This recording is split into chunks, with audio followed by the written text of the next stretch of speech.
بسم اللہ الرحمن الرحیم۔ کتاب کا نام قانون شریعت ہے۔ اس کتاب کے مصنف حضرت مولانا شمس الدین جعفری رضوی ہیں اور یہ کتاب تنظیم المدارس پاکستان کے نصاب میں شامل ہے جو کہ عامہ اول میں پڑھائی جاتی ہے۔ اس کتاب میں عقائد، نماز، روزہ، حج، زکوٰۃ، قربانی و عقیقہ، نکاح، طلاق، خرید و فروخت کے مسائل بیان کیے گئے ہیں۔ پہلا باب عقائد کے بیان میں ہے۔ اللہ تعالیٰ کی ذات و صفات کے بارے میں عقیدہ۔ اللہ ایک ہے، پاک، بے مثل، بے عیب ہے، ہر کمال و خوبی کا جامع ہے۔ کوئی کسی بات میں نہ اس کا شریک، نہ برابر، نہ اس سے بڑھ کر۔ وہ ماں اپنی صفات کمالیہ کے ہمیشہ سے ہے اور ہمیشہ رہے گا۔ ہمیشہ کی صرف اسی کی ذات و صفات کے لیے ہے۔ اس کے سوا جو کچھ ہے پہلے نہ تھا، جب اس نے پیدا کیا تو ہوا۔ وہ اپنے آپ ہے، اس کو کسی نے پیدا نہیں کیا، نہ وہ کسی کا باپ، نہ کسی کا بیٹا، نہ اس کی کوئی بیوی، نہ رشتہ دار، سب سے بے نیاز۔ وہ کسی بات میں کسی کا محتاج نہیں اور سب اس کے محتاج ہیں۔ روزی دینا، مارنا، جلانا اسی کے اختیار میں ہے۔ وہ سب کا مالک، جو چاہے کرے، اس کے حکم میں کوئی دم نہیں مار سکتا، بغیر اس کے چاہے ذرہ بھی نہیں ہٹ سکتا۔ وہ ہر کھلی چھپی ہونی انہونی کو جانتا ہے، کوئی چیز اس کے علم سے باہر نہیں۔ دنیا جہان، سارے عالم کی ہر چیز اس کی پیدا کی ہوئی ہے۔ سب اس کے بندے ہیں۔ وہ اپنے بندوں پر ماں باپ سے زیادہ مہربان، رحم کرنے والا، گناہ بخشنے والا، توبہ قبول فرمانے والا ہے۔ اس کی پکڑ نہایت سخت، جس سے بغیر اس کے چھڑائے کوئی چھوٹ نہیں سکتا۔ عزت ذلت اسی کے اختیار میں ہے، جسے چاہے عزت دے، جسے چاہے ذلیل کرے۔ مال و دولت اسی کے قبضے میں ہے، جسے چاہے امیر کرے، جسے چاہے فقیر کرے۔ ہدایت و گمراہی کس کی طرف سے ہے، اس کے بارے میں عقیدہ ہے۔ ہدایت و گمراہی اللہ کی طرف سے ہے، جسے چاہے ایمان نصیب ہو، جسے چاہے کفر میں مبتلا ہو۔ وہ جو کرتا ہے حکمت و انصاف ہے۔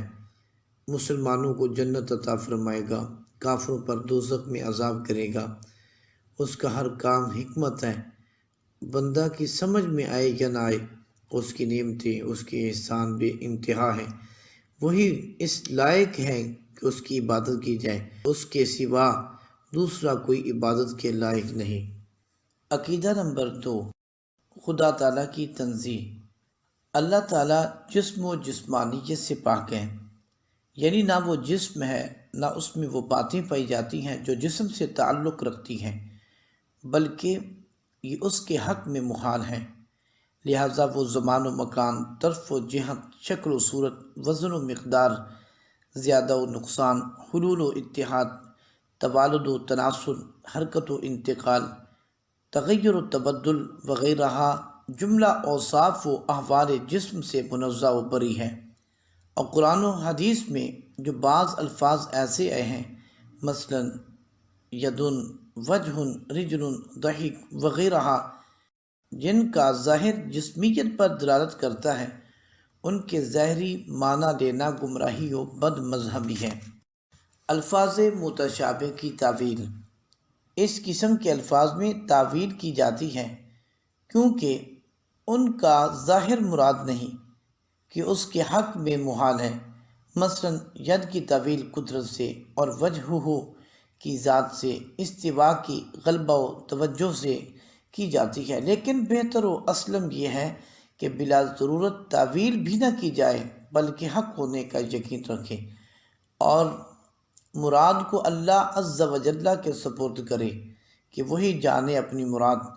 ہمارا تو اللہ عز و جل اور رسول کریم صلی اللہ علیہ وآلہ وسلم کے قول پر ایمان ہے کہ استوا حق ہے، ید حق ہے، اور اس کا استوا مخلوق کا سا استوا نہیں، اس کا ید مخلوق کا سا ید نہیں، اس کا کلام دیکھنا سننا مخلوق کا سا نہیں ہے۔ عقیدہ نمبر 3، اللہ تعالیٰ کی ذات و صفات نہ مخلوق ہیں نہ مقدور۔ عقیدہ نمبر 4، ذات و صفات الہی کے علاوہ جتنی چیزیں ہیں سب حادث ہیں، یعنی پہلے نہ تھیں پھر موجود ہوئیں۔ عقیدہ نمبر 5، صفات الہی کو مخلوق کہنا یا حادث بتانا گمراہی و بد دینی ہے۔ عقیدہ نمبر 6، جو شخص اللہ تعالیٰ کی ذات و صفات کے علاوہ کسی اور چیز کو قدیم مانے یا عالم کے حادث ہونے میں شک کرے وہ کافر ہے۔ عقیدہ نمبر 7، جس طرح اللہ تعالیٰ عالم اور عالم کی ہر چیز کا خالق ہے، اسی طرح ہمارے اعمال و افعال کا بھی وہی خالق ہے۔ اللہ تعالیٰ کی خالقیت وجود خود کے معنی، اللہ تعالیٰ واجب الوجود ہے، یعنی اس کا وجود ضروری ہے اور عدم محال۔ عقیدہ نمبر 8، اللہ تعالیٰ کا علم و ارادہ، کوئی چیز اللہ تعالیٰ کے علم سے باہر نہیں، موجود ہو یا معدوم، ممکن ہو یا محال، کلی ہو یا جزئی، سب کو ازل میں جانتا تھا اور اب بھی جانتا ہے اور ابد تک جانے کا۔ چیزیں بدلتی ہیں لیکن اس کا علم نہیں بدلتا۔ دلوں کے خطروں اور وسوسوں کی اس کو خبر ہے، اس کے علم کی کوئی انتہا نہیں۔ عقیدہ نمبر 9، اللہ تعالیٰ کی مشیت و ارادہ کے بغیر کچھ نہیں ہو سکتا، مگر اچھے پر خوش ہوتا ہے اور برے پر ناراض۔ عقیدہ نمبر 10، اللہ تعالیٰ ہر ممکن پر قادر ہے، کوئی ممکن اس کی قدرت سے باہر نہیں اور محال تحت قدرت نہیں۔ محال پر قدرت ماننا الوہیت کا انکار کرنا ہے۔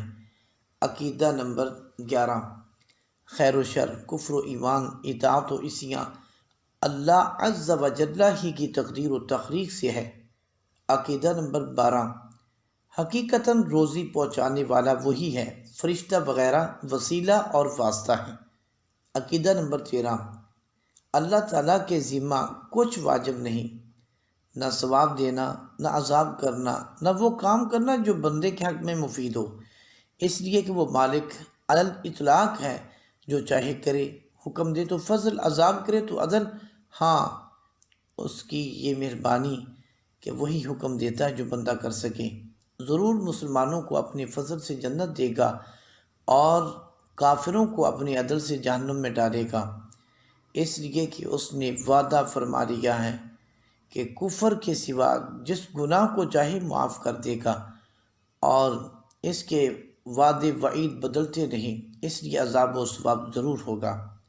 عقیدہ نمبر 14، خدا تعالیٰ کا استغنا، اللہ تعالیٰ عالم سے بے پرواہ ہے، اس کو کوئی نفع و نقصان نہیں پہنچاتا، نہ کوئی پہنچا سکتا ہے۔ وہ جو کچھ کرتا ہے اس میں اس کا اپنا فائدہ یا غرض نہیں، دنیا کو پیدا کرنے میں نہ کوئی اس کا فائدہ اور نہ پیدا کرنے میں نہ کوئی نقصان۔ اللہ تعالیٰ نے عالم کو کیوں پیدا کیا؟ اپنا فضل و عدل، قدرت و کمال ظاہر کرنے کے لیے مخلوق کو پیدا کیا۔ عقیدہ نمبر 15، اللہ تعالیٰ کے ہر کام میں بہت حکمتیں ہیں، ہماری سمجھ میں آئے یا نہ آئے، یہ اس کی حکمت ہے کہ دنیا میں ایک چیز کو دوسری چیز کا سبب ٹھہرایا، آگ کو گرمی پہنچانے کا سبب، پانی کو سردی پہنچانے کا سبب بنایا، آنکھ کو دیکھنے کے لیے، کان کو سننے کے لیے بنایا۔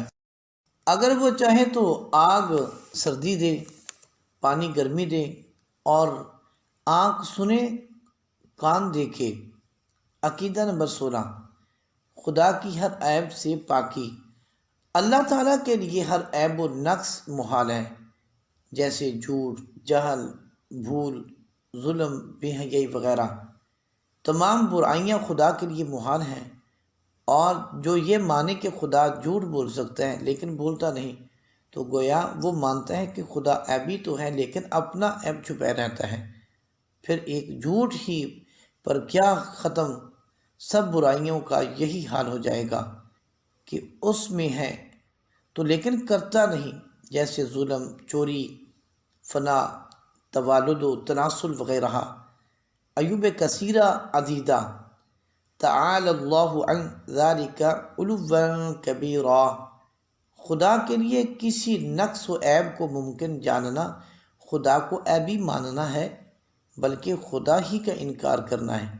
اللہ تعالیٰ ایسے گندے عقیدے سے ہر آدمی کو بچائے رکھے۔